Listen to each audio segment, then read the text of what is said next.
नमस्कार, आप देख रहे हैं द भारत खबर। शुरुआत करते हैं दिल्ली की 10 बड़ी खबरों की। केजरीवाल सरकार के Maulana Azad institute of dental sciences को देश भर में मिला पहला स्थान। स्वास्थ्य मंत्री सत्येंद्र जैन ने संस्थान को दी बधाई। कहा, MAIDS की रैंकिंग साबित करती है कि दिल्ली सरकार चिकित्सा के बुनियादी ढांचे को बेहतर करने की दिशा में लगातार युद्ध स्तर पर कर रही है काम।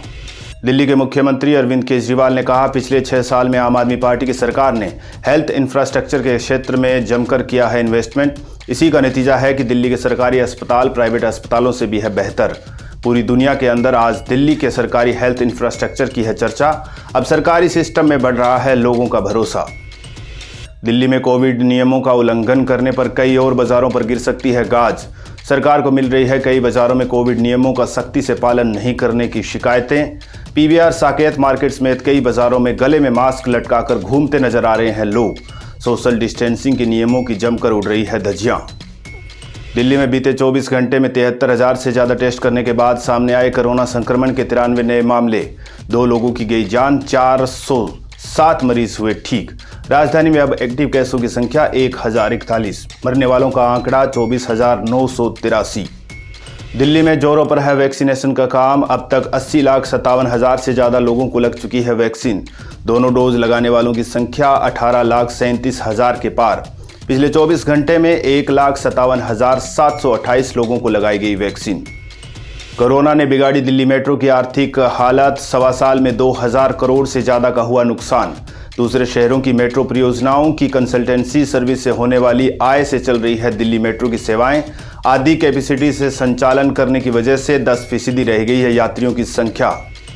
मेट्रो स्टेशनों के अंदर यात्रियों को अब भीड़-भाड़ से होकर नहीं गुजरना होगा। पैसेंजर एरिया में लगने वाले कियोस्क, रिटेल शॉप्स हटाए जाएंगे ताकि आवाजाही करने में किसी तरह की न हो रुकावट। यात्रियों की संख्या में बढ़ोतरी और जगह की कमी से पेश होने वाली परेशानियों को देखते हुए DMRC ने की पहल।